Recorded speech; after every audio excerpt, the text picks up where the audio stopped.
আজ মনে হয় অনেকটা দেরি হয়ে গেছে।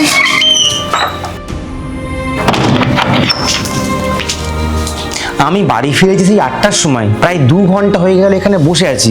মুখের সামনে চা জল খাবার দেওয়ার জন্য একটা লোক নেই। শুধু কি তাই জানো দাদা, আমার এখন পরীক্ষা চলছে, কন্টিনিউ পড়ছিলাম, কিন্তু এত খিদে পেয়েছে পড়া মাথাতেই ঢুকছে না, বাধ্য হয়ে তোমার কাছে এসে বসলাম।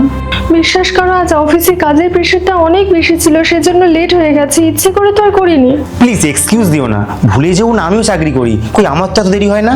রোজ তো আর দেরি হয় না, প্রত্যেক দিনই 8টার মধ্যে চলে আসে, আজ যে 10টা বেজে যাবে আমি বুঝতে পারিনি।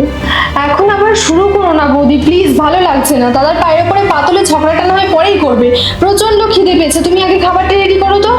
সরি, আধা ঘন্টা সময় দাও, আমার এক্ষুনি হয়ে যাবে।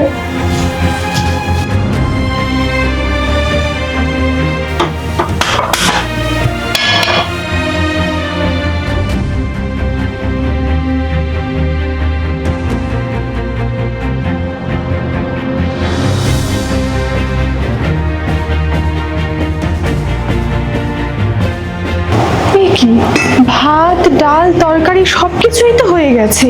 কি গো, আধ ঘন্টা বলে 5 মিনিটের মধ্যেই রান্না হয়ে গেল? তোমার তো দেখছি রোবটের থেকেও অনেক বেশি স্পিড। দুই ভাই বোনে নাটক খুব ভালোই করতে জানো। আমি তো অফিস থেকে ফিরে প্রথমে ভয় পেয়ে গিয়েছিলাম, ভাবলে কি করে একটা দিন দেরি হয়েছে, এত পরিশ্রম করে ফিরছো, আবার তোমাকে দিয়ে রান্না করাবো।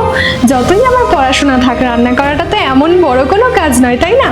হয়েছে, হাত মুখ ধুয়ে নাও, আমি সব খাবার বেড়ে দিচ্ছি।